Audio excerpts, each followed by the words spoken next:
दोस्तों, यह कहानी संत कबीर की बहुत ही सुंदर कहानी है और दान पर आधारित कहानी है।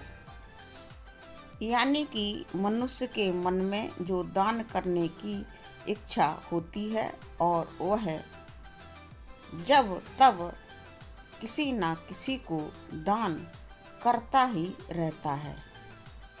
दोस्तों, इसी तरह के दान पर आधारित यह कहानी बहुत ही शिक्षाप्रद और नैतिक कहानी है। आपसे गुजारिश है कि आप इस कहानी को पूरा अवश्य ही सुनें।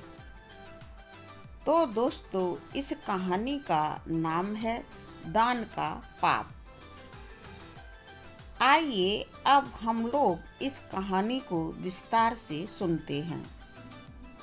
दोस्तों, दरअसल यह कहानी कबीर दास जी के जीवन का ही एक सच्चा प्रसंग है।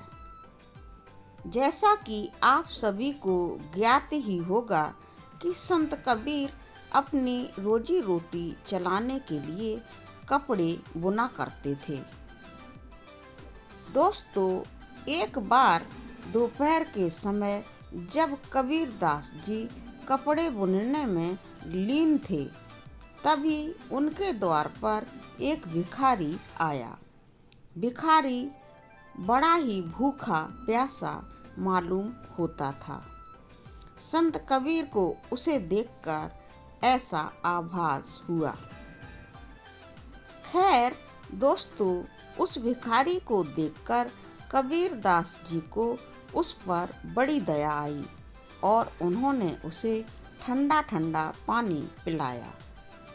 भिखारी कई दिन से भूखा प्यासा था, इसलिए उसने कबीर दास जी से कुछ खाने के लिए मांगा। उस समय कबीर दास जी के पास खाने की कोई भी सामग्री बिल्कुल नहीं थी। अब दोस्तों, होता क्या है कि कबीर दास जी तो जुलाहे का काम करते ही थे, यानी कि उनके पास धागा या ऊन वगैरह हमेशा होता ही था। तो उस भिखारी को जब वहाँ खाने के लिए कुछ नहीं मिला, तो उस भिखारी ने वहाँ से एक ऊन का गोला ले लिया और वहाँ से चला गया। जब वो भिखारी रास्ते में जा रहा था तो उसे एक सरोवर दिखा। भिखारी ने ऊन का गोला निकालकर उसका एक जाल बनाया और तालाब से मछली पकड़ने की कोशिश करने लगा। दोस्तों, ये संयोग ही था कि उस तालाब में बहुत सारी मछलियाँ थीं, अतः उसके जाल में कई मछलियाँ फंस गईं। अब तो वो भिखारी शाम तक मछलियाँ ही पकड़ता रहा।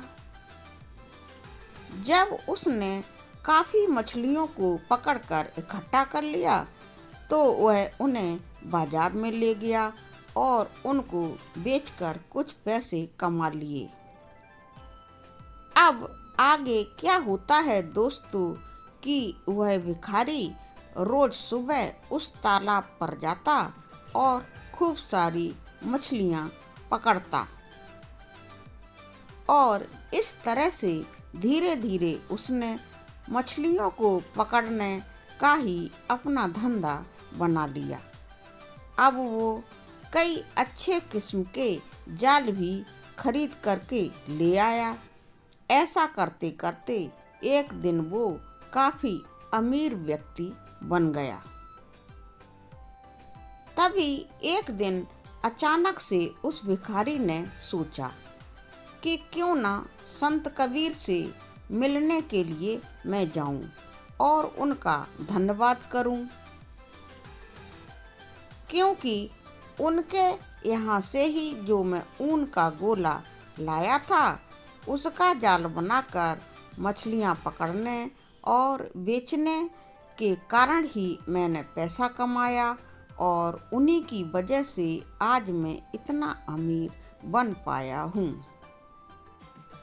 दोस्तों, जब वो भिखारी कबीरदास जी के पास गया तो अपने साथ सोने, चांदी और रतन लेकर भी आया। और उस भिखारी ने सारा सोना, चांदी और सारे रतन कबीरदास जी के चरणों में लाकर रख दिए। लेकिन दोस्तों, संत कबीर उस भिखारी को पहचान ही नहीं पाए। तब उस भिखारी ने सारी पुरानी बातें कबीर जी को याद दिलाईं। उसने कहा कि पहले मैं भिखारी था और एक दिन बहुत भूखा था, आपके पास आया था और मुझे इतनी तीव्र भूख लगी थी कि मैंने आपसे कुछ थोड़ा खाने के लिए मांगा था, लेकिन मुझे खिलाने के लिए आपके पास कुछ भी नहीं था। ऐसे में आपने मुझे सिर्फ पानी ही पिला पाया था। इस तरह मैं उस समय भूखा का भूखा ही रह गया था। तब मैंने आपके यहाँ से एक ऊन का गोला ले लिया था और उसी ऊन के गोले की ऊन से मैंने एक जाल बुना और बहुत सारी मछलियाँ रोजाना पकड़ता हूँ, पैसे कमाता हूँ और आपके उस ऊन के गोले की वजह से ही आज मैं इतना अमीर भी हो गया हूँ। लेकिन दोस्तों, उस भिखारी की पूरी बात को सुनकर संत कबीर बहुत ज़्यादा दुखी हुए और उससे बोले कि तुमने यह क्या किया? तुमने तो इतनी सारी मछलियों से उनका जीवन छीनकर पाप किया है,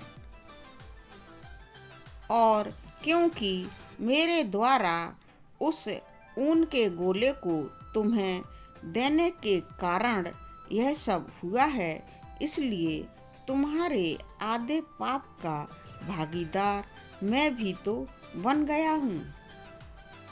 और दोस्तों, संत कबीर ने उस भिखारी द्वारा दिया हुआ सारा सोना, चांदी और सारे रतन, हीरे जवाहरात वगैरह उसको वापस लौटा दिए और उस भिखारी को भी पुण्य कर्म करके इस बात के लिए पश्चाताप करने का उपदेश सुना दिया।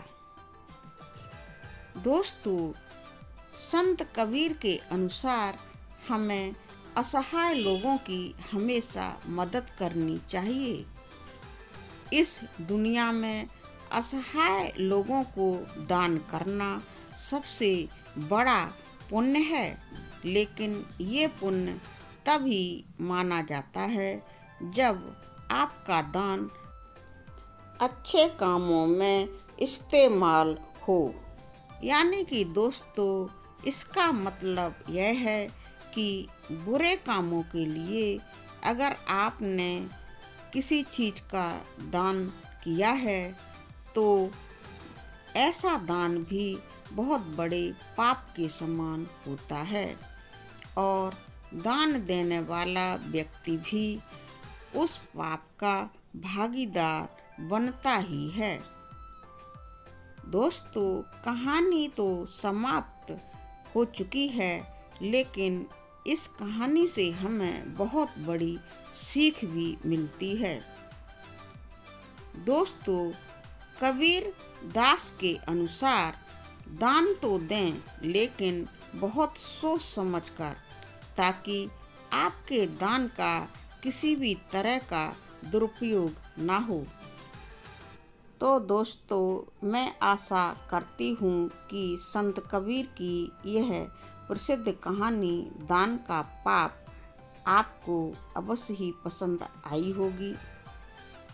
दोस्तों, वीडियो को लाइक, शेयर और कमेंट करें। हमारे चैनल को सब्सक्राइब करके हमें सपोर्ट करें। पूरा वीडियो देखने के लिए आपको बहुत बहुत धन्यवाद।